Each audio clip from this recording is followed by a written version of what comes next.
Have you ever noticed how a single moment of shared inspiration can make the entire world feel smaller and more connected? Imagine walking into a massive room filled with the dust of old stories and the bright promise of new ones. Think about a place where people gather not just to listen but to become part of a larger song. This feeling is rare in our busy lives where we often move from one task to another without stopping to breathe. We live in a world that is fast and loud and often quite lonely.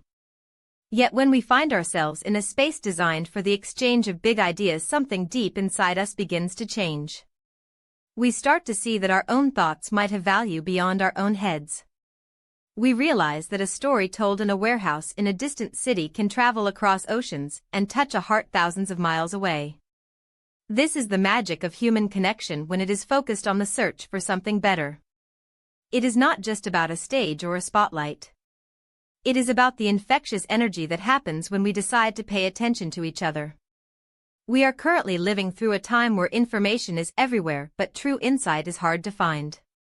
We are constantly scrolling through short messages and quick videos that disappear as soon as we see them. But there is a different kind of experience that stays with us. It is the experience of a bold idea delivered with confidence. This sets the stage for a much deeper look at how we find and share the best parts of our humanity. Let us look first at the surface concept of the global search for ideas. On the surface, this looks like a competition or a talent show. We see speakers standing under bright lights trying to impress an audience. We see a journey through different cities like a map being filled in one stop at a time. It looks like a process of filtering where we start with many and end with a few. Many people think that the goal of such a search is simply to find a winner. They believe the stage is a destination. They think that once the talk is over, the job is done. But this surface view misses the most important part of the process. The real power is not in the final result but in the search itself. The search is a signal to the world that great ideas can come from anywhere. It does not matter if you are in a famous capital city or a small quiet town. The surface level tells us that we are looking for the best speakers, but the truth is we are looking for the best ways to be human together. This brings us to a hidden assumption that we often carry without knowing it. We assume that intelligence and creativity belong to experts or people with special titles. We assume that to have a bold idea you must have a high level of education or a specific kind of background. We often think that the stage is only for those who are already famous. This assumption is a wall that keeps many of us silent. We think that our own small observations are not worth sharing because they do not feel cinematic enough. We assume that the distance between a warehouse in South America and a big stage in North America is too great to cross. But when we see people from all walks of life sharing their stories, we realize that this assumption is false. The hidden truth is that curiosity is a universal language. It does not require a permit or a special invitation.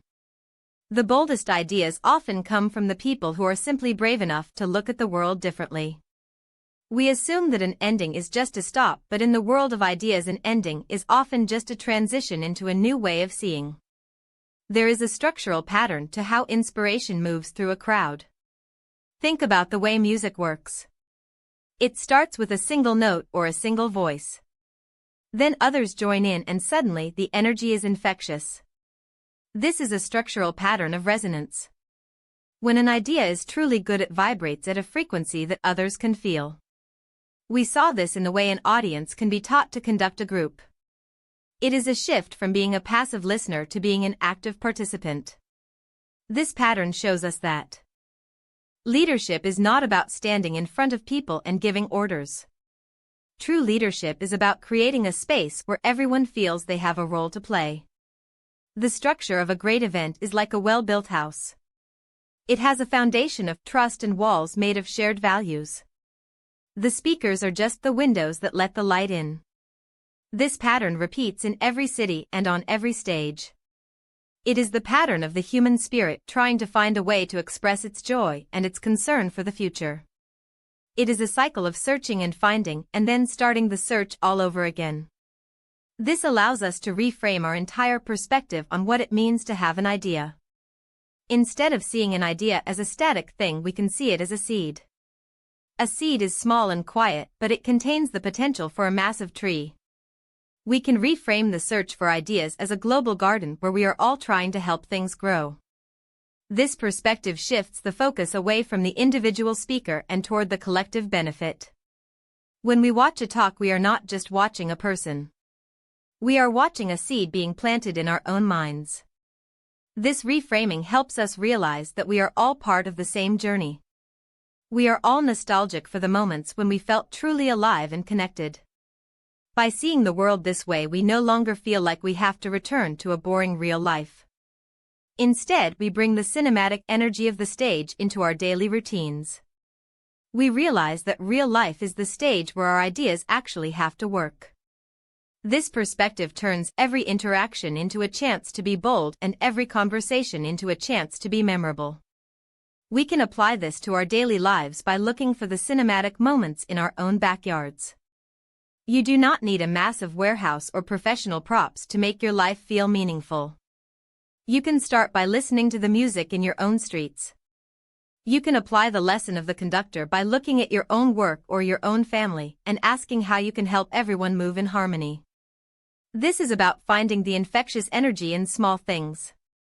It might be the way you solve a problem at work or the way you encourage a friend who has a new dream. We can practice the confident delivery of our own truths even when nobody is watching. Every day can be a search for a better idea on how to be a neighbor or a partner. We can treat our own lives as a series of stops on a global search for meaning. When we feel nostalgic for a great experience, we can use that feeling to fuel our next step forward. We don't have to wait for someone to give us a microphone to be seriously impressive. We just have to be seriously present. To deepen this reflection, let us think about the honor of watching others. When we are truly impressed by another person, it is because we see a bit of ourselves in their courage. We feel a sense of pride for them even if we have never met. This is a profound human emotion. It tells us that we are not in competition with each other for space in the world. Rather, we are all making the space larger for everyone else. The more bold ideas we share, the more room there is for everyone to breathe. We should not be afraid of endings because an ending is just the moment where the idea becomes part of our memory and our character. The transition back to real life is not a loss of magic. It is the opportunity to use that magic to change our reality. We can keep the energy of the opera house in our hearts even when we are doing simple tasks. We can stay tuned to the world with a sense of wonder and curiosity. This is how we keep the search going forever. We are all searching for a way to make our lives count. We are all looking for a way to say hello from our own corner of the world and be heard. The journey from a warehouse to a big stage is the same journey we all take when we move from a thought to an action. It is a journey that requires us to be brave and to stay until everyone has been accounted for. If you could take the most bold and cinematic dream you have ever had and explain it to a stranger in a single minute, what part of your story would you choose to tell first?